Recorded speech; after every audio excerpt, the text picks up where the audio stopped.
Hello.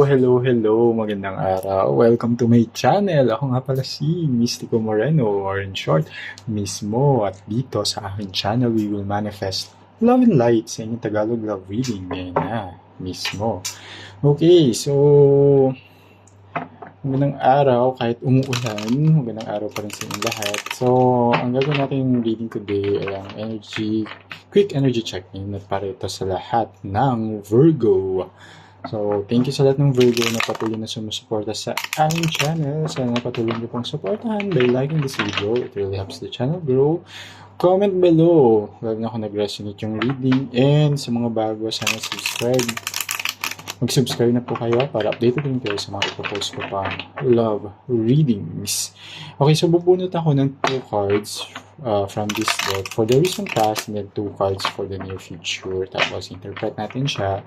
And then, bubunot tayo ng 2 cards for the present moment and alamin natin ano yung kaganapan ngayon, current energy, paano siya naapektuhan ng recent past and paano niya maapektuhan ang near future. Okay? So, tingnan natin. I'll get the 6th card since June pa rin naman ngayon. So, first card for the recent past, the Hangman.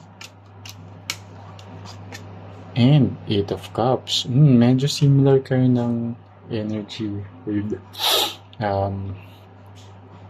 Leo. Near future, Page of Swords. And the Hermit, yeah. May konting difference lang. Para mas positive lang ng konti. Pero, yeah, anyway, in the recent past kasi, you want to let go na from the connection.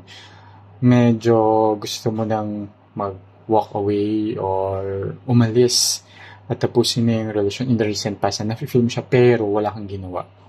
With the Hanged Man here, parang you just allow the relationship to continue kahit gustong-gusto mo naman, alam mo na sa puso't isipan mo na ayaw mo na ng relasyon. Pero, you didn't do anything.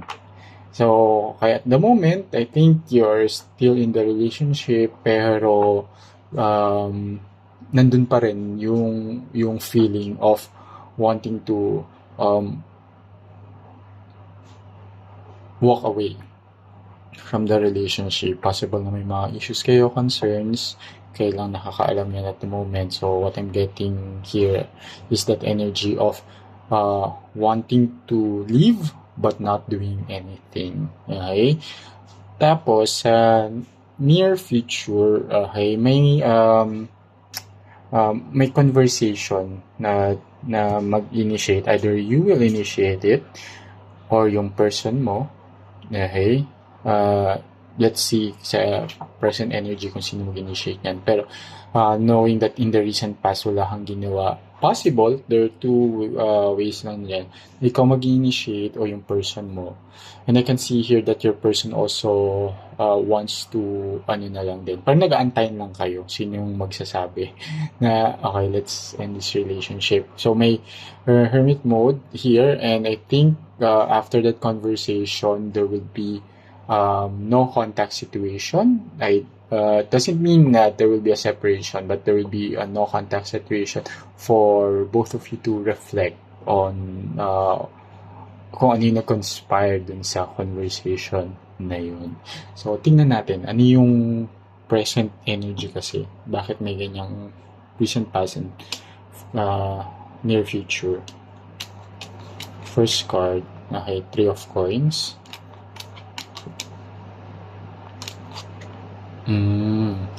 Okay, so I can see here na okay, kaya in the present moment sa near future gusto niyo ayusin naman siya pala. With the 3 of Coins here, it's a card of collaboration, and 4 of Swords is a card of determination. Okay, and card of resilience na rin. So I can see here na in the present moment, you're now both trying to work things out kung sa recent past, parang nagkaroon na ng feeling na I want to let go of this situation. At the present moment, may changes na nangyari. And I can see here na you and your person is trying to work things out.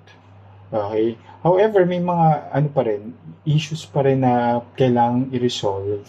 And itong issues na to is kailangan siyang pag-usapan ng matindi. There will just may need lang for both of you to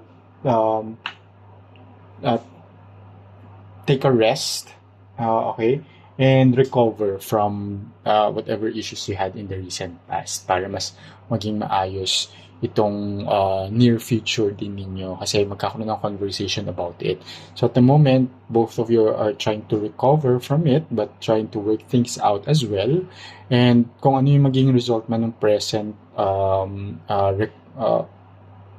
energy after the collaboration and recovery, yun yung kakahitan natin ng energy in the near future, that there will be a conversation and that conversation will lead to our reflection and yun. So magkakaroon kayo ng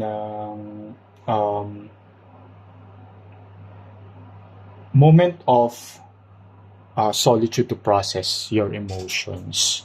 Okay? So, tingnan natin ano yung advice ni Universe para sa inyo. Okay? So, just to remind everyone, this is a general and therapy love reading, so it may or may not resonate with everyone. Take whatever resonates, leave the rest behind. Okay? So,